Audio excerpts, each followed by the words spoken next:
أعوذ بالله من الشيطان الرجيم بسم الله الرحمن الرحيم. ẹ jọ̀ọ́ ẹ bá mi share fídíò yìí kó dé ọ̀dọ̀ ìmáàmù ààfin Ṣọ̀ún, ìmáàmù Habibullah. Mo fẹ́ share experience mi kan pẹ̀lú wọn ni, bóyá Ọlọ́run lè pé kí wọ́n kẹ́kọ̀ọ́ ńbẹ̀. ألف لام ذلك الكتاب لا ريب فيه هدى للمتقين الذين يؤمنون بالغيب ويقيمون الصلاة ومما رزقناهم ينفقون والذين يؤمنون بما أنزل إليك وما أنزل من قبلك وبالآخرة هم يوقنون أولئك على هدى من ربهم وأولئك هم بسم الله. Mo máa ń pa òwe kan ní ọ̀pọ̀lọpọ̀ ìgbà. Òwe yẹn lọ pé mátàn mi ò kì í sorúkọ, èèyàn ni ò ní tanra ẹ̀. Nínú ayé tá a wà yìí, dandan ni àwọn èèyàn máa tan yàn, èèyàn ni ò ní tanra ẹ̀. Àwọn èèyàn máa pèèyàn ní téèyàn ò tó, wọ́n máa pèèyàn ní téèyàn ò jẹ́. Èèyàn lèèyàn ya rẹ̀ lọ́pọlọ tí ò fi ní wà carried away pẹ̀lú nǹkan táwọn èèyàn ń sọ.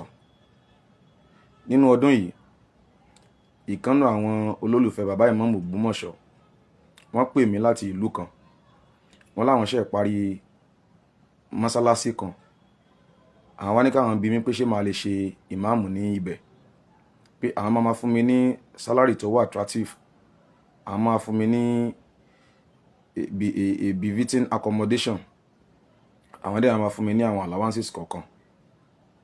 Mo wá sọ fún wọn pé ó wù mí kí n ṣe ìmáàmù ní mọ́sálásí yín, àmọ́ mi ò ní ìmọ̀ tó bẹ́ẹ̀ tí mo fi lè ṣe. Ẹnìyàn ò tètè believe mi. Mo wá ṣàlàyé fún wọn pé mo gba Islam ni kò dẹ̀ tí ì pẹ́ púpọ̀ jù, so ìmọ̀ mi ò tó nǹkan láti ṣe ìmáàmù. Mo wá bi wọ́n léèrè pé tí ẹ bá mind, ṣé kí n bá yín fi sí page mi so that àwọn tó bá ní interest wọ́n á lè DM, màá lè forward details wọn sí yín. Wọ́n wá ní rárá, kò kí ń ṣe pé kò sáwọn tó competent nílùú àwọn, bẹ̀ torí pé àwọn rí effort mi lórí ọ̀rọ̀ ẹ̀sìn, pàápàá jùlọ àdúrótì mi pẹ̀lú Ìmáàmù Ògbómọ̀ṣọ́ pẹ̀lú àwọn write up tí wọ́n máa ń kọ, àwọn máa ń rí, àwọn kan fi pé káwọn fi compensate mi. Àmọ́ a sọ fún wọn pé agbára mi ò gbé, kán bá ń bẹ lọ́hùn kọ́lọ́hun ṣe àrànṣe láti bòmí. Ẹ̀kọ́ ń bẹ ń bi eléyìí, kìí ṣe gbogbo ipò ńlágbára èèyàn máa ń gbé, kìí ṣe gbogbo sẹ́ẹ̀lì èèyàn lè ṣe. Ìmáàmù Habibullah kò wù wá wàláì ká máa post àwọn àṣìṣe yín ní Facebook, bọ̀ a fi ń aráyé kí wọ́n lè bá mọ̀ wípé Ìmáàmù Ògbómọ̀ṣọ́ sẹ̀ gbogbo nǹkan náà fi dáa jù yín lọ. ألف لام ذلك الكتاب لا ريب فيه هدى للمتقين الذين يؤمنون بالغيب ويقيمون الصلاة ومما رزقناهم ينفقون والذين يؤمنون بما أنزل إليك وما أنزل من قبلك وبالآخرة هم يوقنون أولئك على هدى من ربهم وأولئك هم بسم الله. Ẹni téèyàn kún lọ́wọ́ ni wọ́n, ẹni téèyàn ṣe àdúrótì fún ni wọ́n.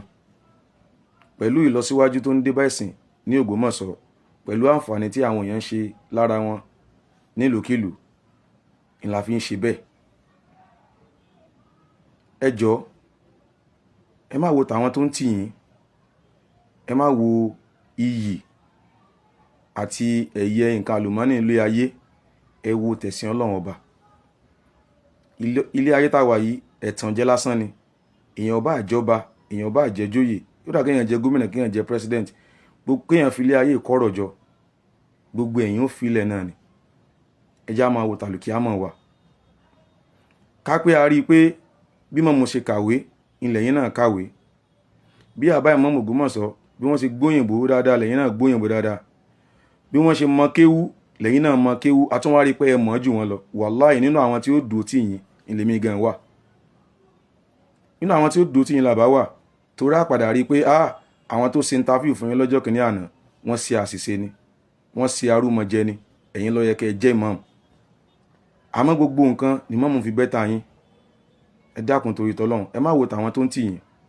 Ẹ tún jẹ́ kí n share experience mi pẹ̀lú yín nígbà tí mo ṣẹ̀ gba Islam. àwọn mùsùlùmí tó lọ́n kádàrá pé kájọ mọ́ àjọṣepọ̀ ńgbà náà oníjàlàbí ni wọ́n. àwọn náà wá padà mọ̀ pé babaláwo ni bàbá tó bí mi, wọ́n mọ̀ kí mo nímọ̀ nípa ifá, mo dẹ̀ nímọ̀ nípa ẹ̀ níwọ̀nba. tó ń bá ti gbaṣẹ́, ọ̀pọ̀lọpọ̀ wọn náà máa ń pè mí pé kí ni nǹkan táwọn lè lò, kí ni nǹkan táwọn lè ṣe, mo dẹ̀ máa ń fún wọn. Ọlọ́run dẹ̀ máa ń pé kí nǹkan yẹn ó rí bẹ́ẹ̀.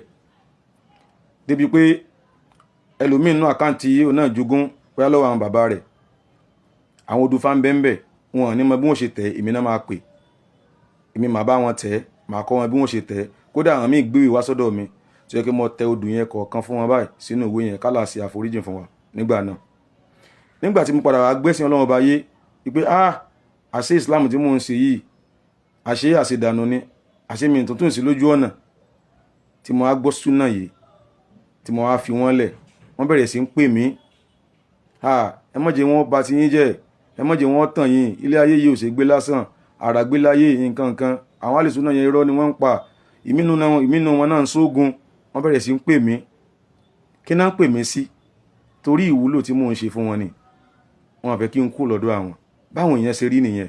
Imam Habibullah, ẹjọ́ ẹrú ń sọ̀rọ̀ tí mò ń sọ yìí, àwọn tẹ́ rí tí wọ́n ń ṣègbè fún yín yẹn, wọ́n ṣe ń torí tọ́lọ́hun, wallahi ta'ala ó dá mi lójú ni, wọ́n ṣe ń torí tọ́lọ́hun, torí àǹfààní tí wọ́n mọ̀ rí ni, torí àǹfààní ni.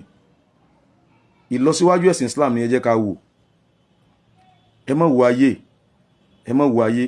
Ọlọ́run ọba àlekíọlá yóò tó yín láláràn ṣe, Ọlọ́run ọba àlekíọlá ó ṣe àtijọ́ àti mú yín rọrùn, Ọlọ́run ọba àlekíọlá ó mọ̀ ṣàánú yín. ẹ̀yin náà ṣe bí Sheikh Muftahudeen tí ẹjọ́ ṣe ń tafí pẹ̀lú imam bí wọ́n ṣe sí yẹn, ẹ rí i pé àwọn ti lọ kírun lẹ́yìn bàbá imam. ẹ̀yin náà ṣe bẹ́ẹ̀, kálàfíà jọba. ẹ gbìyànjú, ẹ yanjú àwọ̀ tí ń bẹ láàrin yín pẹ̀lú bàbá imam. ẹ dákun, Ọlọ́run ọba àlekíọlá ó ṣàánú yín, Ọlọ́run ṣe dáadáa fún yín, Ọlọ́run ṣe dáadáa fún yín, Ọlọ́run ṣe àtijọ́ àti mú yín rọrùn. àánú Ọlọ́run ọba ò ní fi yín lẹ̀, kò ní fi gbogbo wa náà lẹ̀. Islam l'Ógbómọ̀ṣọ́ yóò mọ̀ lọ síwájú sí ni, Islam ní ilẹ̀ Yorùbá Ọlọ́run jẹ́ mọ̀ lọ síwájú sí ni, Islam lórílẹ̀-èdè Nàìjíríà ní gbogbo àgbáńlá Ọlọ́run jẹ́ mọ̀ lọ síwájú ni. Ọlọ́run ní fa burú sẹ́ni kankan wa. La hawla wala quwwata illa billah. Subhanaka Allahumma wa bihamdik ashhadu an la ilaha illa ant astaghfiruka wa atubu ilaik.